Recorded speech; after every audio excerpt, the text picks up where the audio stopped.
Good morning. Welcome back to Planet Doug Behind the Scenes for Saturday, September 30th, 9:30 in the morning. I'm here in my hotel room still in Port Dickson. I've been hanging out here for a little bit and I've been editing some videos that I shot while I was in Sumatra. I kind of wanted to get caught up on a few of those before I embark on any new adventures. Don't want to fall too far behind, and I'm enjoying myself here in Port Dickson. Really nice hotel where I'm hanging out. So yeah, living the good life down here. And of course I just had a surprise visit from Daryl. Came down from Kuala Lumpur to surprise me. That was much appreciated. Gave me a boost of energy down here. Well, what is on my mind this morning? Well, maybe I can start with a typical Planet Doug torrent of trivia. I think I've been calling it a parade of trivia. But if we want to get the better sound there, maybe it's a torrent of trivia. Just, you know, the funny things that happen to me, and I wonder if they happen to other people. That's basically my approach to these things. And the other day, I had an adventure with this. A 1 liter package of Dutch Lady milk. I love milk. I'm addicted to milk. I could live on milk. And oddly enough, here in Malaysia, milk is not as readily available as it was in Sumatra. What I mean is that in Sumatra, you go into like a convenience store, Indomaret, whatever, you go to the cooler where they keep all the orange juice and the cold coffee and things like that. There will be containers of fresh milk. You know, small ones, 1 liter containers, you know, whatever size you want, just ordinary milk. And then you can just go in, grab a liter of ice cold milk, and oh, greatest feeling on the planet for me to put down a liter of cold milk on certain days. But here in Malaysia, you don't really find that. Like if you go into a 7-Eleven, at least in my experience, maybe things have changed, and I do have difficulty finding things, so it could easily be my fault. But whenever I go to the coolers, I find weird milk. I don't find regular, just plain milk. It'll be strawberry flavored, chocolate flavored, and occasionally I'll find these 1 liter containers and it looks like milk. It just says whatever, 100% milk, and I'll buy it, and it turns out it's also flavored. It has some kind of sweetening fruit flavor. If it's not fruit flavored, it's got a lot of sugar added. It's really sweet milk. It's just weird stuff. And then the only way I can get plain milk normally is to hit up like a 99 Speed Mart or a big grocery store, and you get these 1 liter cartons from companies like Dutch Lady, and they're never cold because they don't come out of the cooler, but I can deal with that. So I went into a 99 Speed Mart here the other day and I picked up this Dutch Lady liter of milk. And they already know me there because I've been to that store a number of times, and they know that I generally don't need a plastic bag because I've always got my knapsack with me. And yeah, you end up drowning in plastic bags so fast. So I tend to just go up to the counter and I've already got my bag ready. Like I have it zipped open and I'm holding it just so they can see, because I hate it when the clerks, they're on, you know, muscle memory just about, you know, they're, you know, totaling up your purchase, dealing with the money, and then they grab the bag. It's just automatic to grab the plastic bag. And I hate it when they grab it and they've pulled it open and they're getting it ready, and then I stop them and I say, oh no, I don't need a plastic bag. You know, then they've already puffed out this plastic bag. It's full of air already, and now what, they're gonna like shove it back into the drawer where they're all lying flat, you know. I hate causing trouble like that. So I try to get ahead of it, and before they even total my purchase, I make it clear that I've got my knapsack here and I'm gonna be putting things in my knapsack as you total them up. Beep. They put it on the counter, I grab it, put it in my bag, beep, and I'm loading up my bag as they're running it through the cash register, and then I can just keep the process moving and I'm not annoying the people behind me. So that's what I do. I bought a bunch of stuff and I got the milk, and of course you always put the heaviest things on the bottom. I've never worked at a grocery store, but I mean, it's just common sense, right? So the milk goes down into the bottom of my knapsack, and I put everything in on top. And in my knapsack, I had my smartphones, I had my tablet, I had earphones, I had all kinds of electronics. I didn't have all my camera gear, luckily, I didn't have my cameras with me.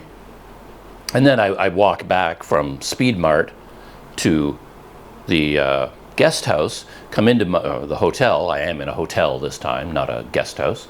And I come into my room, I open my bag to start pulling things out and putting them away. And the entire bottom of my bag is a bowl of milk. The entire liter of milk had come out and just filled the bottom of my knapsack. And it's actually, I know it's like all modern knapsacks are kind of water resistant, you know, to an extent. But this thing, the bottom of it, I guess is rubberized. So it actually held all the liquid there. And everything in the bottom of my bag was just floating in an ocean of milk.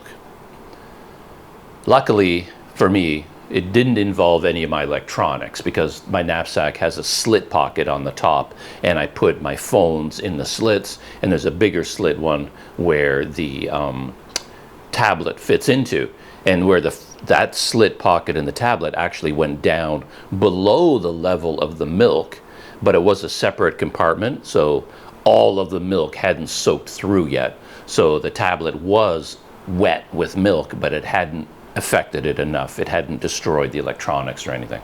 So I escaped. But you know, my umbrella was down there, all the other food I got, a bunch of other things, you know, that just collect in your knapsack were just floating around in a liter of milk. And the reason that happens is because the way these packages are designed, it has this weird little clip on the top. You know, it clips into place, but it doesn't really, it's not a twisting lid. And then underneath it, there's a thin layer of aluminum. And what you have to do is to open it, you grab this tab and then you pull on the aluminum and then you have to tear it out of place. But I guess the container that I bought, maybe a customer had already done that. Like, I think a lot of customers like to check whether things have been opened or not, you know, so before they buy something like this, they'll open this and they'll grab the tab and then kind of pull on it, and to make sure, you know, it hasn't been opened, and maybe whoever did that pulled too hard and they actually opened it, and then they just put it back on the shelf and grabbed another one. So anyway, mine was open, and I guess I put it in my bag like this, with this thing at the bottom, and the force of the liquid, because this was open, you know, the foil had been pulled off, and then it popped open this lid, and then all the milk just poured out. And man, was that a tough thing to clean. Oh my goodness, because you don't want to leave any residue behind with milk, because you know that's just going to get rotten and become sour. So of course, you really have to go to town cleaning your knapsack, washing it, and everything that was in there. My umbrella. Anyway, that was pretty funny. It's such a small thing. You're just going to pop into the store, grab some milk, grab some this, grab some that, throw it in, get back to your room, and then you're going to get on your computer, start editing videos, and then you open your bag, and it's just like, oh my goodness. And it's like, it's exhausting, you know, to clean all of that. It was ridiculous, but it's the sort of thing that happens to me. And to be honest, in the past, I have developed a habit. I've tried to develop a habit of checking on things, because in Sumatra in particular, a lot of products on the shelf are expired, but they just leave them on the shelf for some reason. I don't know why they do that. But the store clerks there are aware of this. And there were a number of occasions in Sumatra when I would buy, you could buy Dutch Lady there too. And then I would pick up something like Dutch Lady milk or some snacks or whatever, bring it to the counter, and the store clerk will actually look at the expiration date. And it's, oh no, this is way too old, you know, this is really expired. And they'll go get me a new one, a fresh one, right? And I really appreciate it. But at the same time, you have to wonder, they know all this stuff is expired, but why leave it on the shelf? But anyway, I've had so many experiences with products being expired or being opened, like already open, that I try to develop the habit to check myself, you know, before, you know, I've tried to develop the habit of even me, I'll do it, I'll pop this open and kind of, okay, that it looks good, you know, and then I'll take it. But in this case, I did not. And there is another brand, forget the name of it. I've had weird experiences with it, but it actually has a screw-on lid. So you can actually tighten down the lid. It's a threaded cap, and you can tighten it down, and then of course it's not going to leak. But they've come up with this weird or very high-tech design where it also has aluminum underneath it, but you don't take off the lid and pull off the aluminum.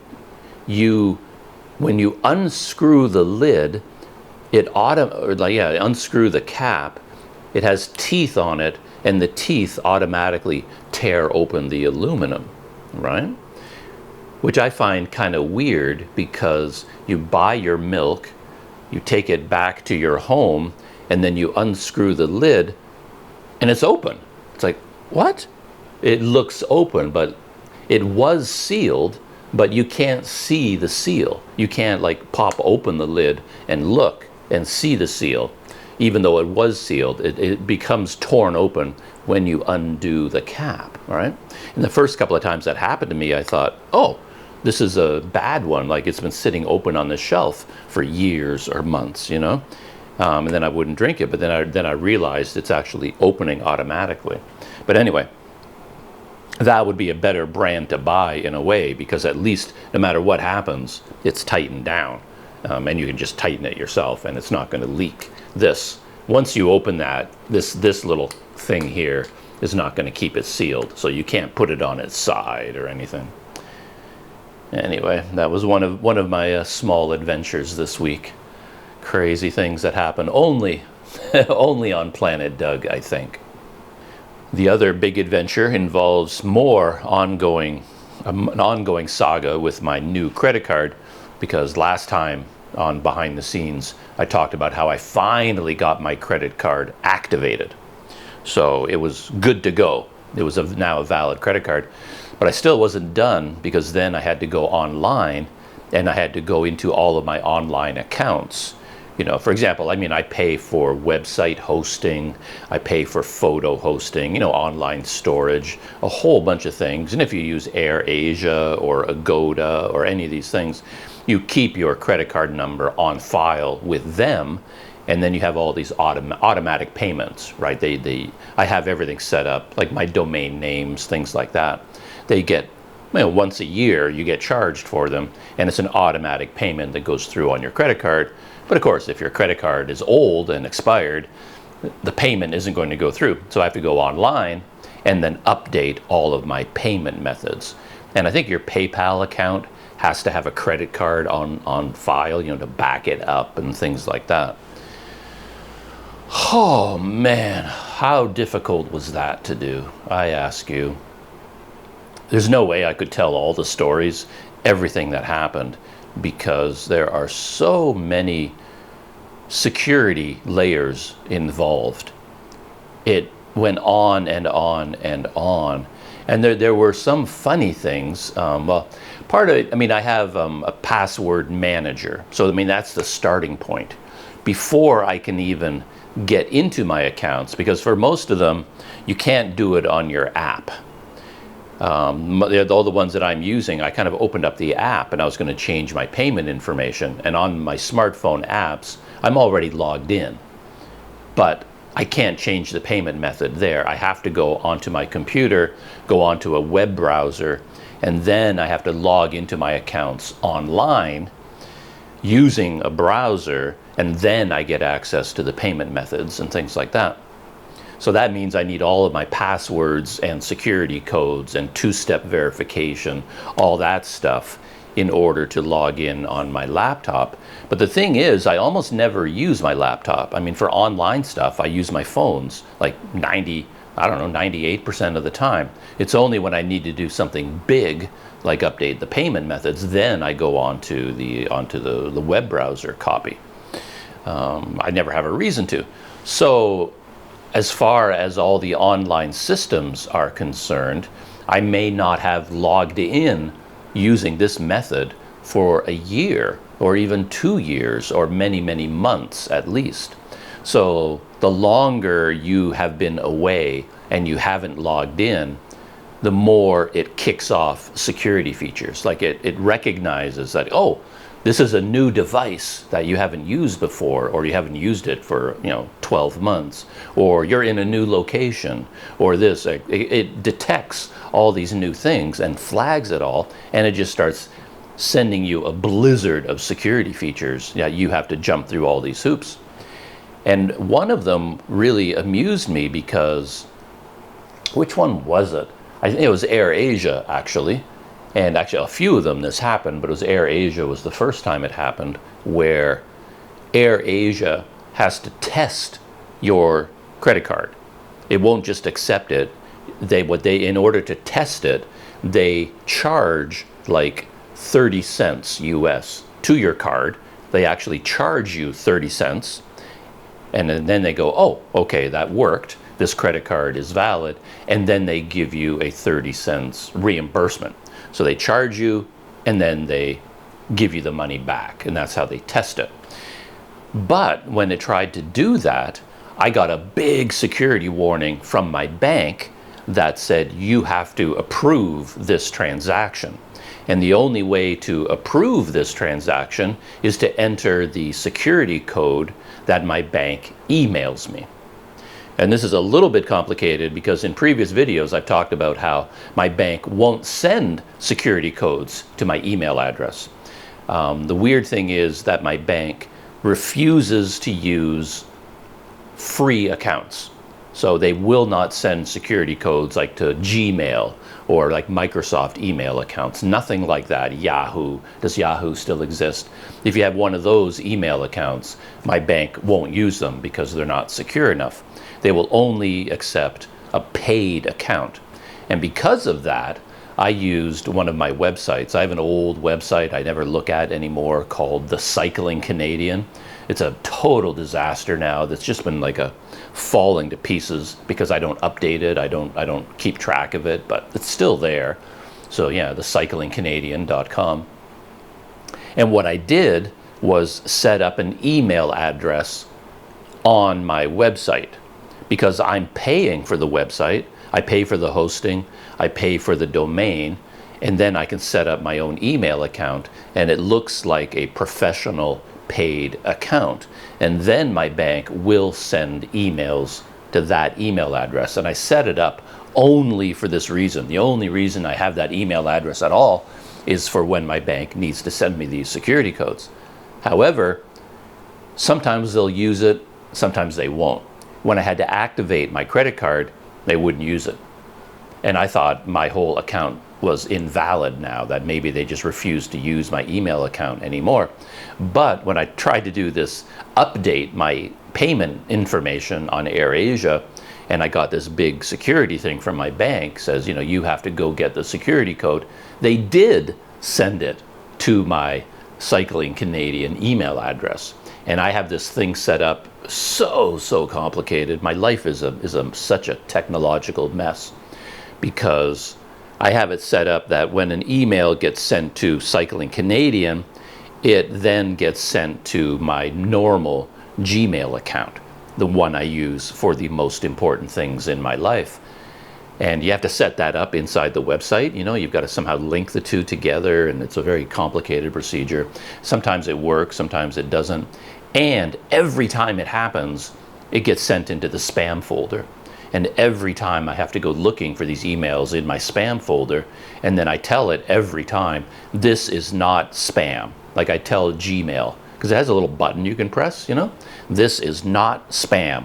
Please put it into my inbox. And I do that every single time, over and over and over again. It has never taken effect. So when my bank does send me one of these codes, it always goes into my junk folder. And I always forget that that's what happens. So I'm looking at my inbox. I'm waiting for the email, waiting for the code, waiting for the code, waiting for the code. It isn't showing up. And then there's a clock ticking at the same time, right? You have to do it within a certain number of minutes, or else they cancel the security code. So I'm like, come on. And then I remember, oh, it's in the spam folder. And I go to this junk folder, I find it there, I get the code, and I put it in. But what occurs to me about that is, in terms of credit card purchases, This was a 30-cent automated charge from AirAsia. And I had to approve it with a 6-digit security code that the bank has to email me on a paid email account. So that's a pretty high level of security. Why don't they do that all the time? Like, why can't I say to my bank and my credit card, okay, I want that level of security for everything? Like, how did criminals in Toronto go on shopping sprees using my credit card? Like, why can't I say, for all credit card purchases, send me that security code every single time? Like, that's what I would want. And then, of course, all these criminals, they can't, they're stuck, because they won't even get the message, right? They'll try to use my card and then nothing happens, and then I get a big window that says, oh, you have to approve this purchase on your credit card. And of course, if it's, $200 purchase in Toronto when I'm not there, I'll just say, no, that's not me, and I do not approve that purchase. That'd be amazing. And they make me do it. Like, when I'm trying to enter my credit card information, that's what they make me do, but they don't make the criminals do it. Anyway, another thing about the modern world that drives me crazy. Whew. Unfortunately, in terms of technology troubles, all of these security hoops that I had to jump through to update all my payment information, which took the better part of a day to do it all. It took so long, because there were so many other things I had to do along the way as well. Because I mentioned there's a lot of these accounts, I didn't access them in quite this way for a long time. So even the systems I was using were out of date. So before you could even start the process, they would say, oh, you are using an old version of this or that, and please update it. And then so you're updating it, and that kicks off another blizzard of security measures and security codes. And then when I went into all of these things, like when I went into my website, for example, the Cycling Canadian, I could see how many new things had fallen apart. Like I said, I don't really maintain the website anymore. It's a complete disaster. I really don't know what to do with it. From the very first day that I set up this website, it has just tortured me. Just disaster after disaster, and I've devoted literally years of my life to trying to figure out how to do it. And after all the study, after all the work, after all the effort, I still have no clue how to do anything on a website. It's like, just to be a normal human being, it's like you need your own tech department. For example, like little things. This time, I went back to the Cycling Canadian, and there was a little plug-in that I used on the side panel that inserts my Instagram account, which I don't update very often anymore. I keep meaning to, but I just don't have time. So if I would post, new photos to Instagram, then there's this little window on the front page of my website that just updates as well and shows all the newest photos from Instagram. I put that in place, years ago, and it just sort of runs. But I go there this time and it's not working. Like, there's no photos. There's just like an error message and a blank window. It's not working. And so then, of course, I dive into, while I'm here, it's not that important to me. Nobody goes to my website. It's not important. But I don't know. Let's fix this while I'm here. So I go into my dashboard. It's a WordPress website, WordPress dashboard, and it says, I go down to the plugin, and it says, oh, you have to reconnect your Instagram account. So, okay, and it got a little button there that says reconnect. So I go reconnect. It takes me automatically to my Instagram account, and this is this, and then you have to give all these permissions. Do you allow this or that to access your Instagram account? Do you this? Yes. And you go through the steps. You get to the end. I go back to my website. Doesn't work. It still says disconnected. You have to reconnect it. So, okay, let's reconnect it. I do it again, and nothing will ever work. So now, of course, I have to dive down that rabbit hole, the rabbit hole we all know so very well, where you're now trying to troubleshoot and figure out what the problem is. I go to the website from this plugin. It's a fairly large company, and they know what they're doing, and they've got big pages of instructions, and if you get this error code, this, do this, do this, do this, do this. So the next thing I know, 2.5, 3 hours have gone by as I'm trying to figure out how to fix this Instagram problem. And by the end of it, I never did figure it out. I just gave up on it. And then I just deactivated the plugin because I couldn't figure out how to fix it. And that's just one thing that was happening on my website. I mean, the website is a total disaster. Yeah, I'd love to have a IT department. I could just say, can you tell me what's wrong with it? Like, there are things wrong with my website, but I don't even know what they are. And then whenever I go into the help manuals, or I even contact my hosting company, because I will fight with a problem literally for weeks. This was in the past. And I just study and study and study and fight and fight and fight, and I can never fix the problem, and I have no choice. And I reach out to my hosting company. I'm paying these people hundreds of dollars for hosting services, and I figure, well, I might as well get something out of these guys. And I ask them, like, can you tell me what the problem is here? And then they go in and go, beep, yeah, we fixed it for you. And it's like, they know, like, people who know what they're doing, who are skilled and trained, they can just fix these things. But they would initially, rather than fix it for me, they would then send me documents. And these would be multi-page documents telling me all the stuff that I need to do to fix it. And I read through these documents and I don't understand anything. They present them to me like they're common knowledge, like they're recipes. Just take 1 tablespoon of baking powder, 1 teaspoon of salt, 1 cup of milk, stir, heat on a saucepan for, things that any normal human being would understand. They present all this information to me in this casual manner, like, oh, this is all you have to do. And every word in their instructions is just gibberish to me. I don't know what they're talking about. And every word, to understand one sentence, I have to look up that word. I take that word, copy and paste it into Google, and it's like, okay, what does that mean? Oh, okay. And then the next word. And then when I get to the definition of that word, it leads me to other technological concepts I don't understand. I have to figure those out, and I go deeper and deeper and deeper. And by the time I work my way back to the beginning, no idea what anybody is talking about. So, yeah.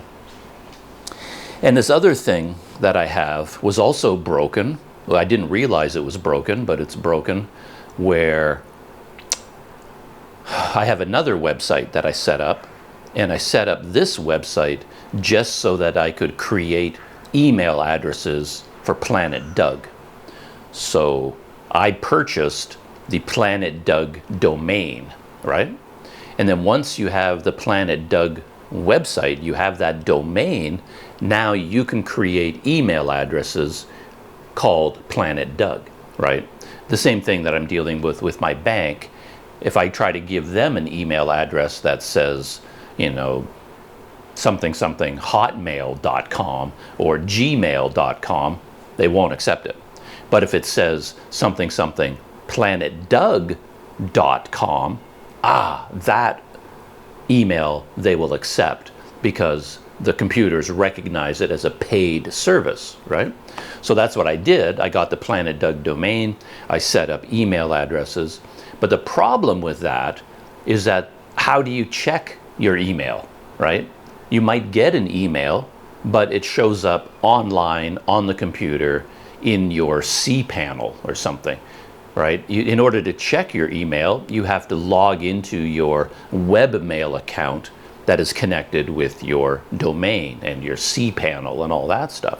And that's not very convenient. I want to be able to receive those emails on my phone, just like Gmail.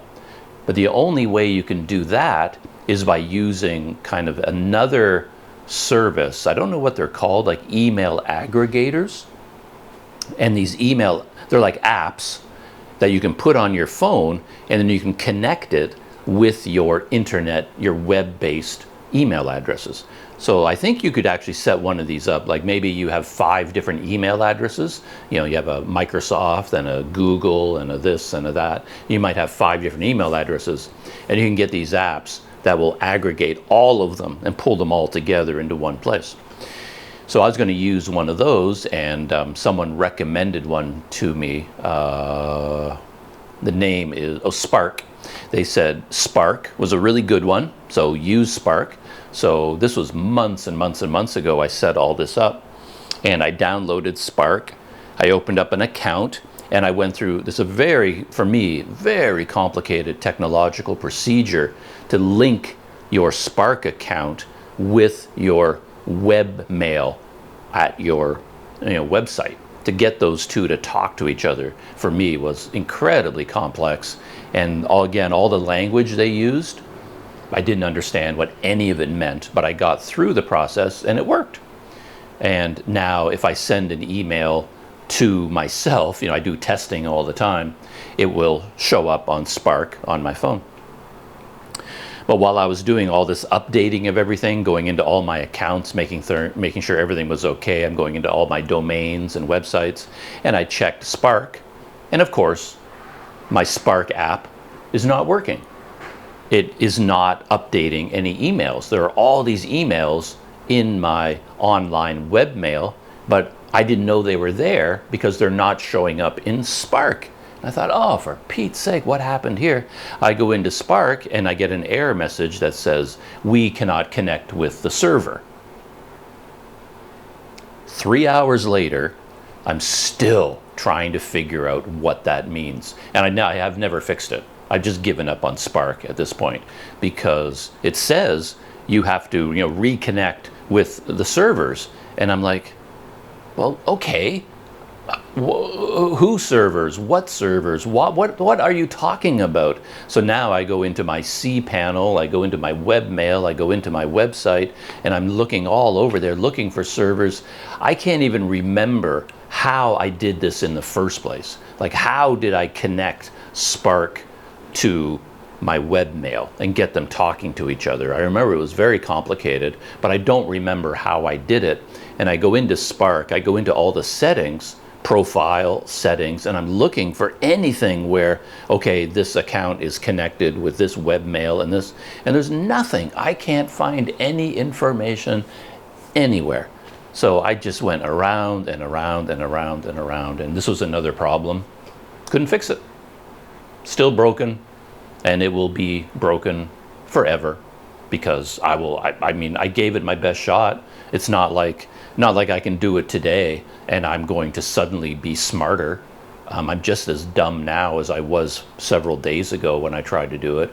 I couldn't figure it out then. I'm not going to be able to figure it out now. So I'm basically done.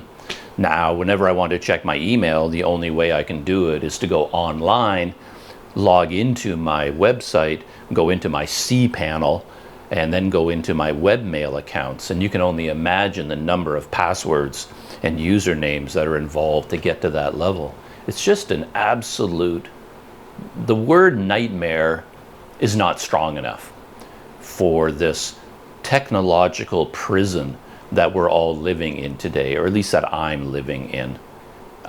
It's beyond a nightmare. It's a living, breathing nightmare. That's what other word is there? It's exhausting, absolutely exhausting, and nothing ever works. And it's how much I apply myself to the problems makes no difference. Like, I could spend an hour researching the Spark problem. I could spend a day. I could spend the entire month of October, and by the end of it, I still would not have been able to fix it. It's just beyond my abilities. And again, I don't know if I'm the only person, out there that has these problems, but I can never figure these things out anymore. I used to be very technologically minded. Yeah, but not anymore. I barely manage to keep my head above water. the fact that I actually occasionally make a YouTube video and post it to YouTube, it's a miracle. It's a miracle that that works at all. It's a miracle that I'm able to turn on a camera and record a video. That it actually happens. It's just crazy. To be honest, even this is a near thing, because in between the last story I told and this one, I had a problem with my camera. I was recording. I told actually this story that I just told now. I've already told this entire story. This is the second time I'm doing it. I told this whole story, and then I was looking at the screen of my camera, and I was completely out of focus. It was just like fuzzy. The camera was not focusing on me. And I thought, oh, that's kind of weird. So I went up to my camera to kind of look at it and try and get it to focus, but it wouldn't focus. So I thought, okay, I'll just save the video file, I'll just stop recording, and then I'll restart it, and then the camera will probably, lock focus again. But I forgot. I think I talked about this before, that with this camera, if you press the record button, you usually, it's really hard to press down on it. You need to brace your thumb against something.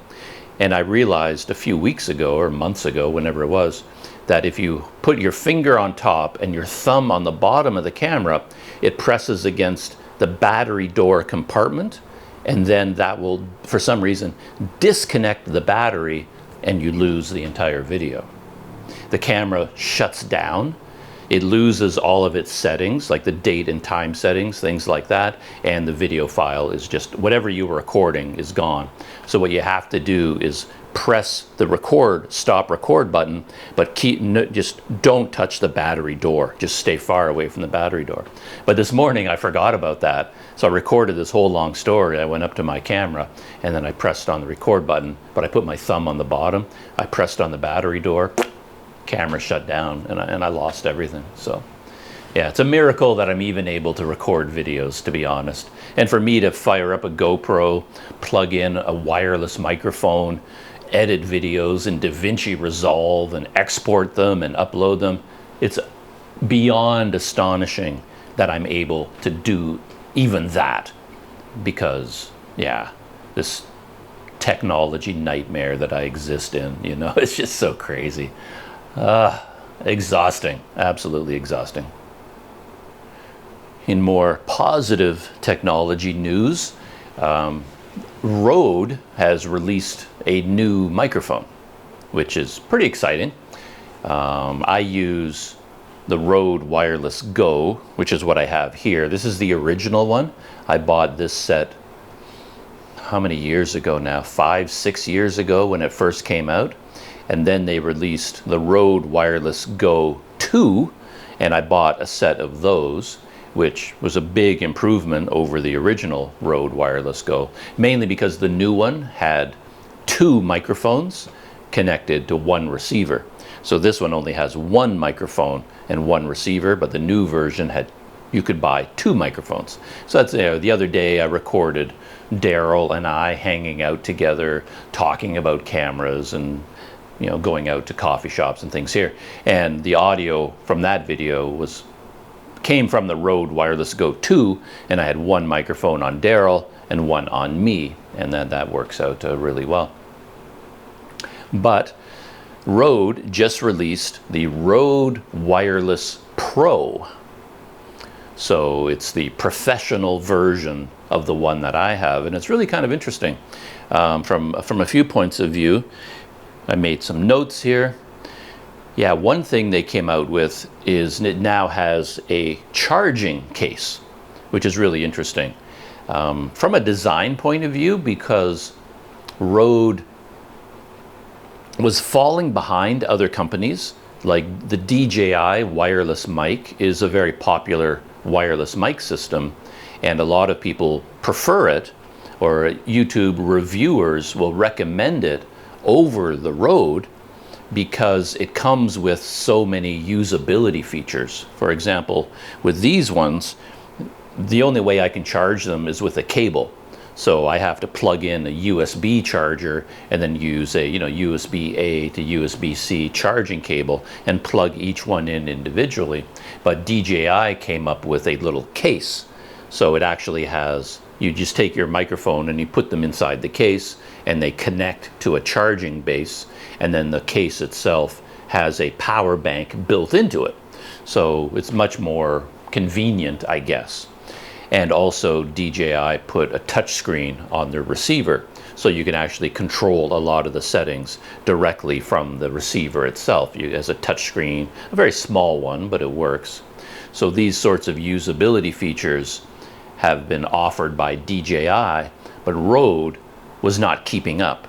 And I think if you ask any like professional, they're going to tell you the Rode product is better. Like the Rode system, I think it just has better audio. Just overall, it's a more solid, more professional piece of equipment. But without the usability features, well, get the DJI. You know, those usability features would trump the professionalism of the Rode system, right?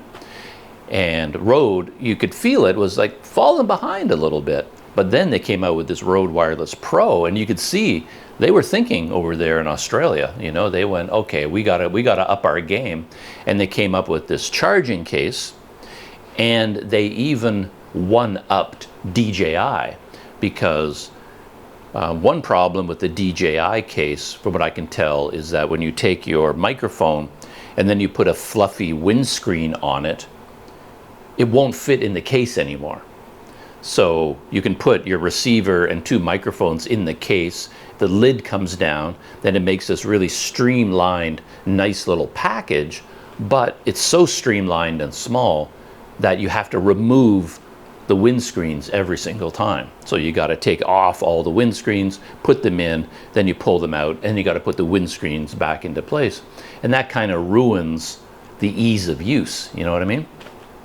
And Rode thought about this, I guess, and they designed their case. It looks clunkier, like it looks bigger, it looks less sleek, and it has a zipper to close it, but it's bigger and clunkier because it's big enough that you can leave the windscreen in place.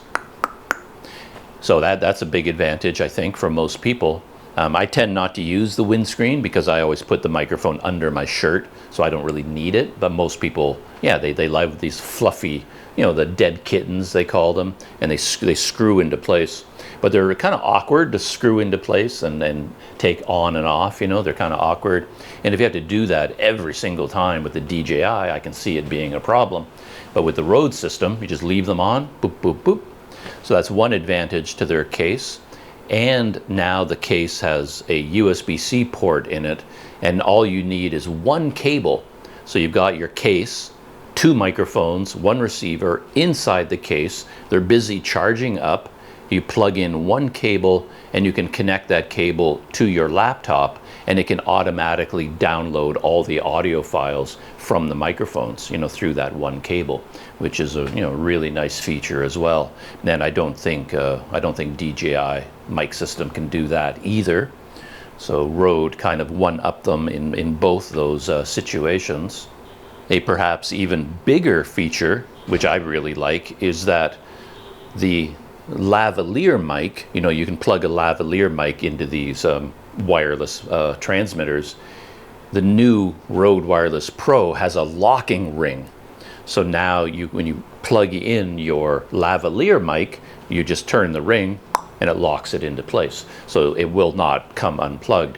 Because what you would do in that case, if you're using the lav mic, you plug in the lav mic and then you put the microphone transmitter in your pocket, or you clip it on your belt or something like that, and then you run the cable under your shirt and then put the lav mic here, you know, on your shirt collar.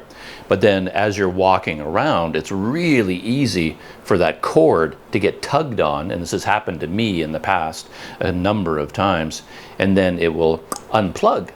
You have to really be careful about that. So now Rode came up with this professional feature. You normally only find this on pro level products, and now they've put it into their more like consumer level product, and then you can lock the lav mic into place, and then DJI doesn't have that. So they, you know, they one-upped them in that case as well. And then in the overall kit, they really went crazy because you get the two microphones, the receiver, the case, and as part of the kit, you get 2 lavalier mics as well. The professional or the really high quality Rode lavalier mics are included, and if you buy them separately, they're about $100 each. So there's 2 lavalier mics. If you bought them separately, that would cost you $200 just for those, but they're included in the kit, and the whole kit is being sold for $400 US. So, I mean, that's a lot of money, a lot of money for anybody, and it's a lot of money to spend for a microphone. Like if you're just a small YouTuber and you want a microphone, you're thinking twice before you spend $400 on a microphone. But if you're getting $200 worth of lav mics, you're really, you're paying $200 for the Rode system.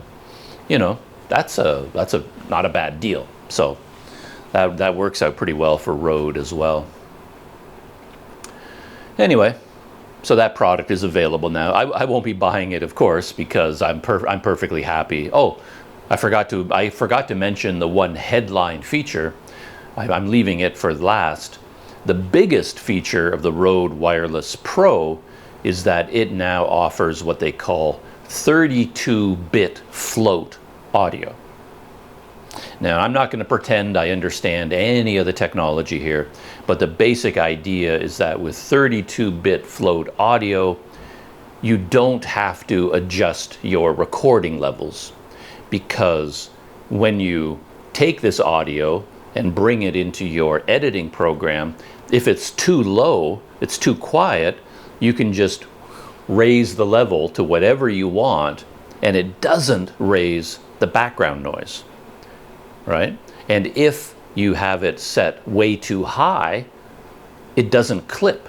So if it's way too high, like you set it wrong and your levels are way too high in your editing program, you can just reduce the level and all the audio information is still there. So at the highest and the lowest levels, it doesn't really matter. How they do that, how 32-bit float works, I have no clue, but that's kind of the headline feature here. And it sounds really exciting, but I did learn one thing. I did kind of a deep dive into this microphone system, but it turns out that 32-bit float audio is only available in the internal recording of the microphone. So these new microphone systems, they keep an audio track in its internal memory. And if you take that and copy it and put it into your editing program, then you get 32-bit float audio. But if you're just, like what I'm doing right now is I'm transmitting the audio signal from this microphone to the receiver on my camera, and then the audio is being recorded by the camera as part of the video, that is not 32-bit float. That is just normal audio. So if you're doing what I do, which is just record the audio directly into your camera, directly into your GoPro, then it's just normal audio. You don't get the advantage of 32-bit float. You only get that if you're using the internal audio and then you're syncing it up with your video in your editing program later on. And to me, that's kind of a deal breaker, because that's too much work for, for a YouTuber, really. That's a lot. It's a big time investment. It's a lot of work, and I would just much rather record audio directly into the camera and I'm done with it. I don't want to mess around. I mean, I do it sometimes because my GoPro might mess up and the audio is no good, and then I've got a backup track in the Rode that was recorded internally, and then I'll copy this audio from internal memory into the editing program and I'll sync that up. But I only do that if the original audio screws up for some reason. So anyway, I was thinking about this Rode a little bit more deeply than normally maybe, because I was thinking about how Rode responded to the pressure from its competitors, mainly DJI, coming out with their wireless mic system, and Rode saw that and, okay, we have to compete. They offer a charging case, we better offer a charging case, and let's make ours even better than theirs. They offer this, okay, we'll offer it and we'll make ours better. They really tried to keep up with the competition. And I was thinking that this year in particular, that's what GoPro should have done, and they didn't, right? Because DJI came out with the DJI Action 4, which upped the game considerably. Front touchscreen, larger sensor in particular, you know, those two main features. And everybody was expecting GoPro to sort of match them, if not one-up them. And then GoPro just said, nah, we're just not going to bother. Right? So yeah, they just kept everything the same. No touchscreen on the front, sensor is the same. You know, they didn't raise their game to try to compete with DJI Action 4. So yeah, it'll be interesting to see what GoPro does now, and it'll be interesting to see what happens to GoPro sales. Because when you go, if you're on YouTube, you're looking at all the reviews of the Action 4, comparing it to the GoPro Hero 12. The overwhelming sentiment in the comments on YouTube is, I'm buying the Action 4. You know, even people who have GoPros, that I'm selling the GoPro, I'm buying the Action 4. Action 4 all the way, Action 4 is better. That's all you see. Of course, that doesn't really reflect market trends. You know, these are just people babbling on YouTube. Who knows? Half of them who are saying, oh, I'm going to sell my GoPro and buy the Action 4. Probably most of them aren't going to do it anyway. They're just sort of sounding off. And yeah, and you do tend to get a trend on YouTube. Like if you get a YouTube reviewer who's comparing the Action 4 to the Hero 12, and he concludes that the Action 4 is far better than the GoPro and you should buy the Action 4, then everybody who already likes DJI cameras and hates GoPros, there's a lot of people who just hate GoPro cameras almost on principle, mainly because they're the market leader for a long time and people just automatically hate the market leader. They kind of want to be the underdog, you know. But anyway, if you see a video that says the DJI Action 4 is superior, then people who already believe that will come and leave comments like, yes, yes, yes, I agree, you know. But if you get a video where someone concludes the GoPro Hero 12 is better than the Action 4, then all the people who like GoPro cameras will come to that video and leave their comments saying, yeah, GoPro is better, you know. So you can't, I'm basically saying you can't trust what you read on YouTube. But anyway, the DJI Action 4 does seem to be a hit, like a big, big hit in the market. And GoPro could easily, the sales of GoPro Hero cameras could suffer a lot this year because DJI, you know, put out a superior product in many ways. So it'll be interesting to see what happens with GoPro. And then next year, who knows? Maybe GoPro said, next year we'll do it. You know, we'll add all these new features, but this year we're just gonna take a coffee break this year, you know, and not try to keep up. But yeah, Rode, as I said, they definitely tried to keep up. One more quick technology microphone story. Turns out Sony also released a whole bunch of new microphones, like wireless microphone systems. The newest, the one I've been looking at, was called the ECM-W3, and it's very similar to the DJI wireless mic, the Rode Wireless Go 2, in that it's like two microphones, one receiver, wireless, you know, all of the basic structure of the system. I think it has a charging case. You know, the basic look of it is roughly the same as all these others. But one thing Sony does that is different, and I admire this a lot, I don't see anyone else doing this kind of thing the way Sony is doing it, that their microphones are integrated with their cameras. You know, because Sony is making Sony cameras, so they have an advantage in the market that when they make their own Sony microphones, they can have them integrated.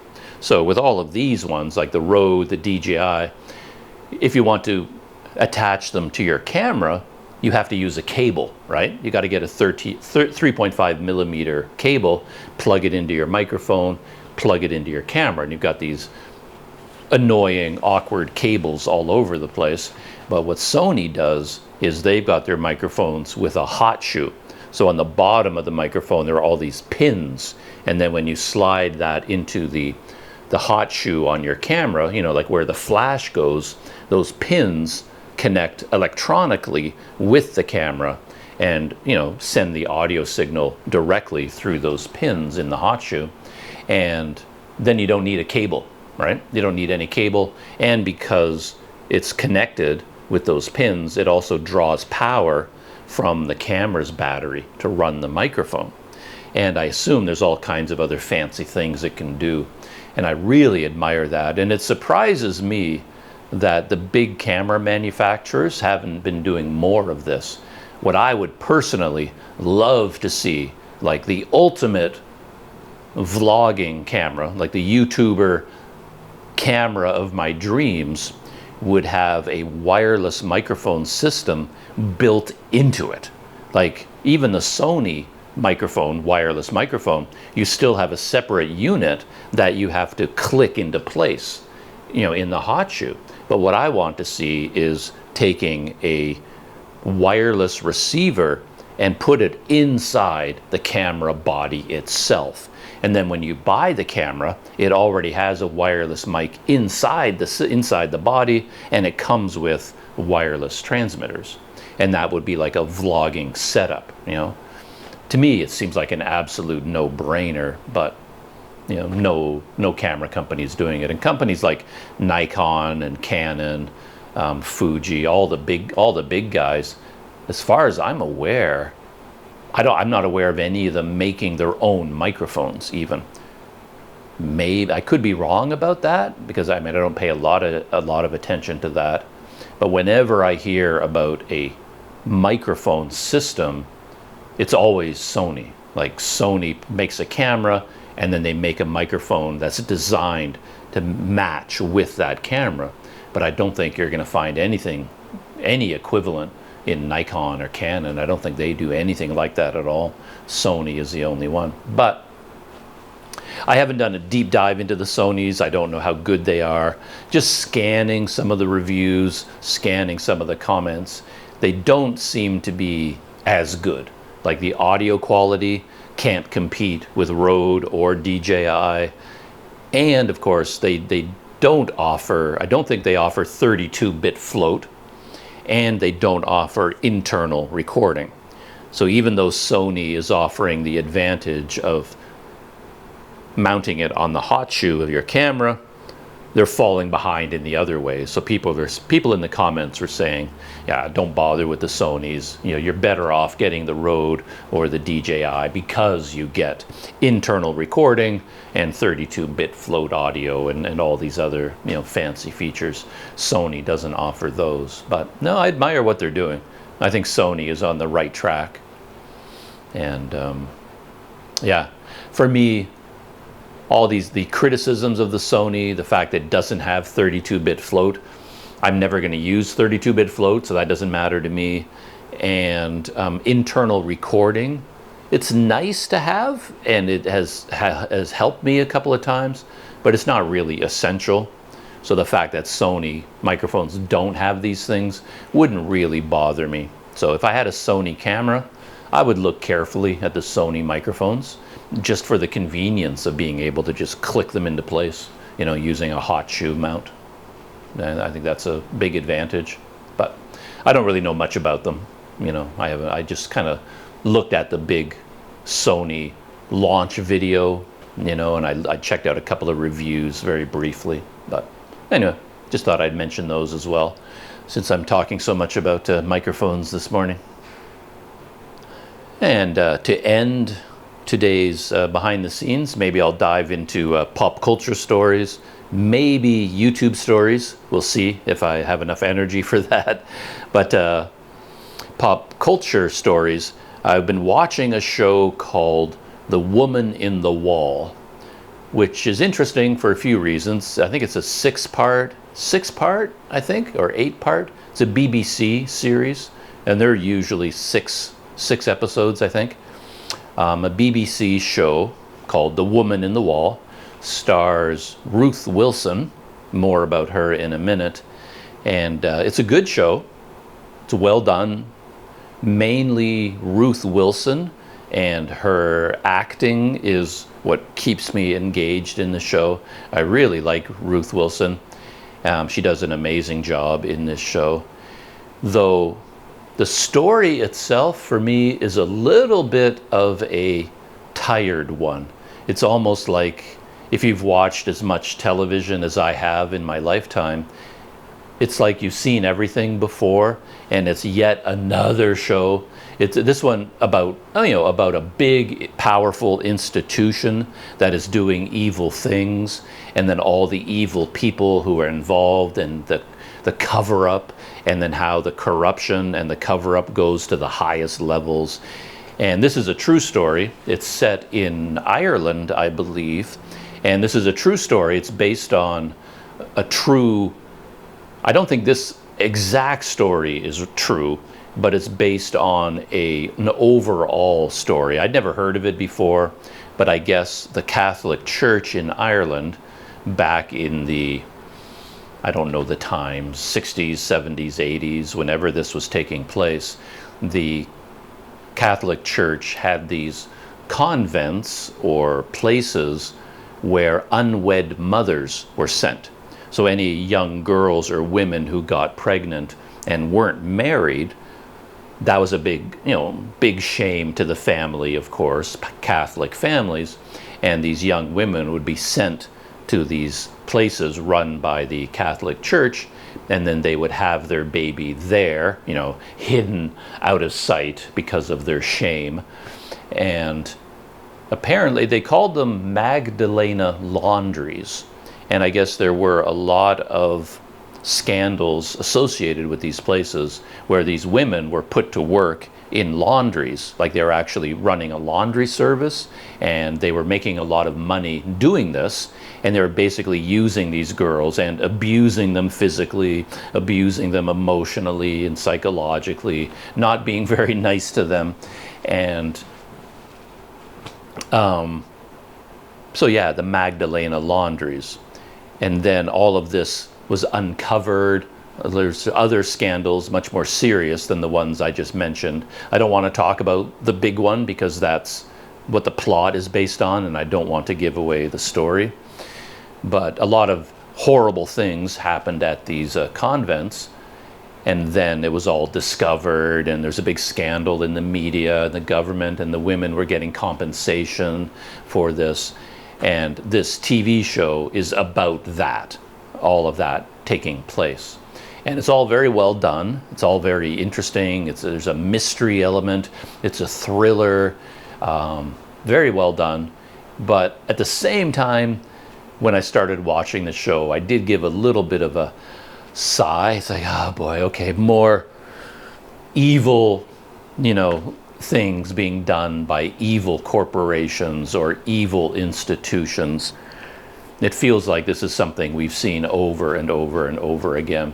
And as you're watching the show, every single time a man appears, like there will be some man involved, and then he wants to help, right? He's doing something that's going to help these women. But every single time a man enters the story, you're like, yeah, he's evil. There's another man comes in, oh yeah, he's evil. Like all these, even the men who are supposed to be the nice ones, the good ones who are helping, who are on their side. Of course, by the time you get to the end of the show, they're all evil, and they're all doing evil things. And at the end, it's all a little bit depressing after a while. It's like you start wondering why so many TV shows and so many movies are about evil, horrible, depressing, terrible things, right? And when you watch a lot of these shows, you end up, maybe it has a psychological effect on you, and you start thinking that the world is a terrible place because look at all these terrible things that are always happening. But maybe it's just a reflection of the TV shows you're always watching. And again, it makes sense. There are lots and lots of people out there who just live wonderful lives. They have a wonderful life and a wonderful family, and everything is great, everything is beautiful and amazing, and they're enjoying life. But nobody's making a TV show about them. because, yeah, it's kind of boring. You know, people only make TV shows about horrible things that happen because that's where the drama is. So, yeah, when you watch a lot of TV, you do find yourself immersed in a world where nothing but horrible things happen, you know, and it may not be an accurate reflection of the world, you know what I mean? Anyway, but it's good. Oh, the thing about Ruth Wilson, what I wanted to talk about, this happens to me all the time. I'll be watching a new TV show or a new movie, and I'll see a character, and I don't instantly know the name of the actor, and I don't instantly remember where I've seen them before. But very often it happens, I'll see a character being played by an actor, and it's like, oh, I remember that actor made a big impression on me. Like, I know that actor from something, and whatever it was I saw them in, it really, really made an impression on me. Like, this was an impressive performance. So I'm watching The Woman in the Wall, and I don't like to know a lot of things in advance. I like everything to be fresh. So I didn't Google this actress. I didn't even know her name. I didn't know her previous roles. You know, now I know it's Ruth Wilson. And I watched the whole show, and the whole time I'm trying to remember, okay, where did I see her before? Why is she so familiar to me? Why do I like her so much? And then when I finished the show, I went to her Wikipedia page, and I'm scanning her filmography, all the TV shows, all the movies she was in, and I'm going, nope, nope, nope, nope. It's like, I don't even recognize any of the things she was in. And I'm thinking, well, maybe I'm wrong. And then way down at the bottom, I knew what it was. I was like, that's where I know her from. And it's because she played a character called Marissa Coulter in the show His Dark Materials. And her performance as Marissa Coulter in His Dark Materials was amazing.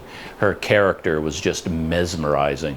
And in that show, it's kind of a, not, I guess you'd call it fantasy, science fiction, that kind of show.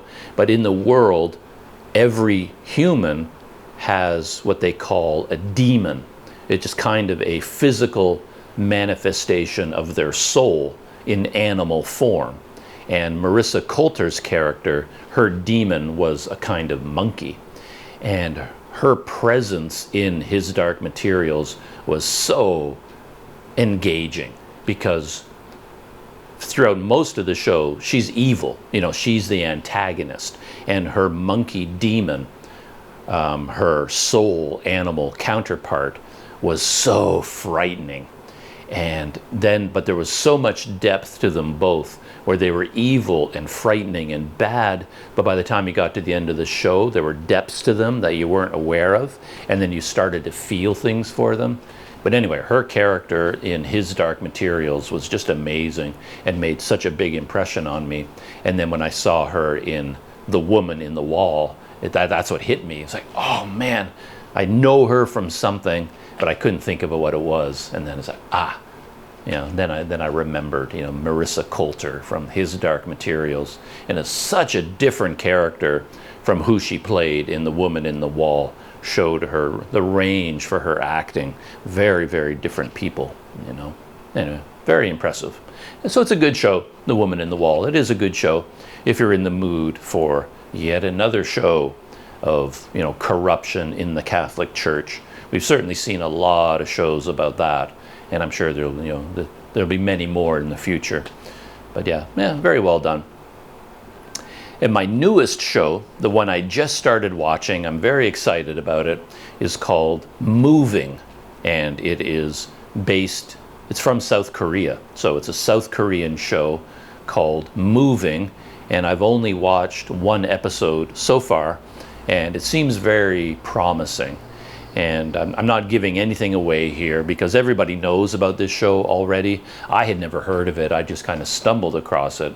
But it's another show about superheroes, which for some people, they have no interest in that. I like superhero shows, and I particularly like superhero shows that are based on like more of a realistic setting, like not Marvel, the Avengers, superheroes. That's too big for me. It's too much. You know, they wake up every day and they have to save the universe again. Like, I like small scale stories. They engage me more. So here we've got, I believe, 3 teenagers, and they discover that they have superpowers. And then, of course, I think this show will be really interesting for me because I love origin stories. So if you ever have a superhero, the first movie is always the best one, like the one where they get their powers and they learn about what their powers are, and then they learn how to control them and use them, their origin story. That's always the most interesting story that they can tell. So that's part of the story. And it looks like we are going to get the classic superhero story, or kind of like mutant, like X-Men kind of story, where there's a lot of stuff going on in the background, where, like, where did their superpowers come from? Maybe they were the result of government experiments, shady government departments, you know, black ops, evil corporations experimenting on people using drugs and DNA, creating mutants, like something. I mean, you don't learn anything in the first episode, which I really like, but there are hints here and there, and it may even involve North Korea, as South Korea is such a fascinating country. That's another reason I think I'm going to enjoy the show so much, because I kind of lived in South Korea off and on for about a decade. You know, I'd live there for 1 year, then go traveling for a year, then go back to South Korea for a year, go in and out over a decade. And South Korea is just such a fascinating place, and the people there are really interesting. And then, of course, you get that unbelievable divide between North Korea and South Korea. That is just like one of the most astonishing stories of the modern era. The fact that North Korea still exists as, you know, as a secretive, you know, military dictatorship cut off from the rest of the world, and has South Korea connected to it, you know, the same people sharing a peninsula. I mean, it's just an unbelievable story. It just amazes me every time I think about North Korea, that it's still there and it still exists. But anyway, I feel like North Korea might play a role in this story, and that's going to be very interesting. And because they're teenagers and they go to school, and when I was in South Korea, of course, I was teaching English quite a bit off and on, so I know a little bit about the school system. I met a lot of the students, how they go to school during the day and then they go to cram schools at night. The lifestyle of the students in South Korea is really quite interesting. The food, the family structure, how they coexist and eat together and live together. So I'm really enjoying the show just by being able to see the world of South Korea all over again.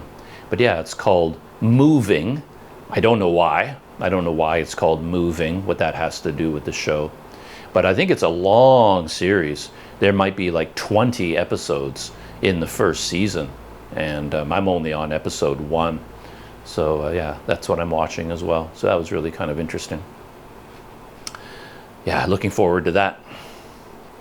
I feel like I've been talking long enough this morning, but just to get these ideas out of my head, I'm going to do a quick, hopefully we'll see, I say that all the time, and it ends up not being quick at all. But anyway, I'm going to talk about YouTube stories to wind up this behind the scenes. Just, you know, things I came across on YouTube, and travel vloggers in particular that I'm following.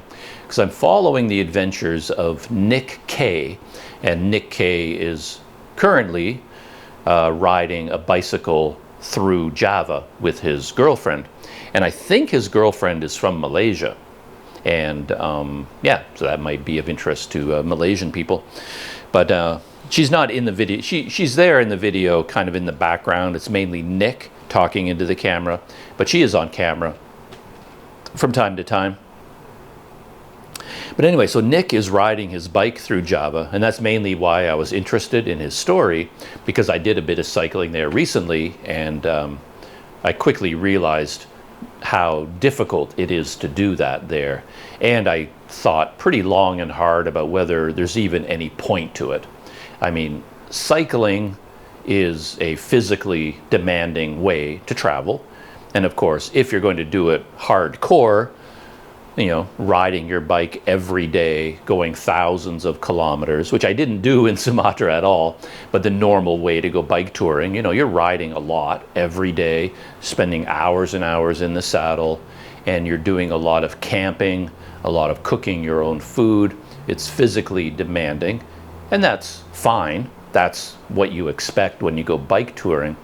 But there are places in the world, and I think Sumatra and maybe Java are on that list, where the physical challenges are excessive. It's too much. That, okay, riding a bike is difficult. Okay, you expect that. Going uphill is difficult.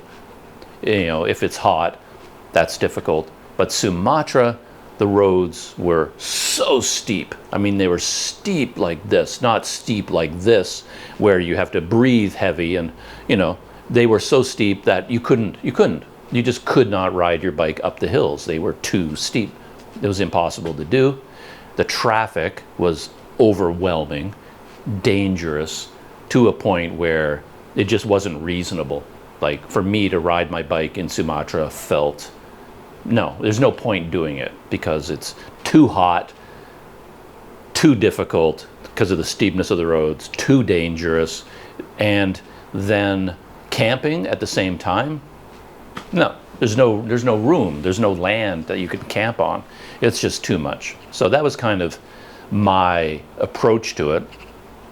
And then when I saw, okay, Nick Kay, he's going to ride his bike from Jakarta to Bali. And I thought, oh, I'm going to follow his videos because I want to see how does he deal with the steepness, the heat, the traffic, all these things. So that's why I've been watching it, and that's kind of my perspective on his videos. And one thing I'm really curious about is he going to make it? Because I'm doing the math in my head, because when I was in Sumatra, my biggest problem was the visa, 30-day visa that expires so quickly, and it's so difficult to get an extension. So I'm thinking, he's going to ride his bike from Jakarta all the way to Bali. How is he going to make it in time? You know, so I'm very curious about the days he's going to need to cover that much distance, and then with his visa expiring. And from what I can tell, he didn't even leave Jakarta for like 2 weeks. So he landed in Jakarta, and I think he spent 1 or 2 weeks there before they even started cycling. And I've been following his journey for a long time. And right now, his latest video, you know, if you look at Google Maps, you know, the distance from Jakarta to Bali might be like this. He's here. Like, he's barely left the Jakarta area, and he still has all this to cover to get to Bali. You know, his visa must be about to expire, like his first 30-day visa, it must be close to expiring already. So he has to start the extension process. So I'm really curious. My prediction is that he's not going to make it. I mean, how in the world can you make it to Bali in the amount of time? Plus, they're going hardcore. It's not like they're riding all day long, popping into a hotel, and then waking up early in the morning, riding all day long, and at sunset popping into a hotel. They're camping. So almost every night on the bicycle trip, they're actually looking for a camping site. And man, I've done it in the past, but I've done most of my camping in Canada when I'm cycling. Then it made sense in Canada because hotels are so expensive, and in Canada, out in the countryside, you could find empty land, like forests, and you could roll your bike into the trees, set up your tent, hide from the police, basically, and set up your tent and you can get away with it. You know, you can get water, you can get food, you know, you can do it there.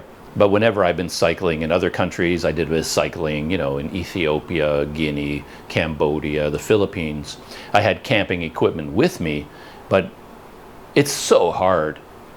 It's almost impossible to do in terms of time, because you cycle all day and then the sun goes down, but now you have to find a place to put your tent, and now you have to find food and water, and you're cooking all night while it's dark to feed yourself. And then of course, people, all the local people come crowding around, and it's too hard. It takes up way too much time. And then if there are two of you cycling together, that cuts your living expenses in half, right? I mean, in Sumatra, I could find very comfortable places to stay that would cost like $10 a night, you know, $10 US a night. And then if you have two people, technically it's $5 each per night. And if you can get a hotel for $10 or $5, that's what I would do. Like, why put yourself through all the hassle, all the pain of camping when for like 100,000 rupiah, you can get yourself a pretty nice hotel room, you know? So I do wonder that with Nick and his girlfriend, like, man, they're hardcore.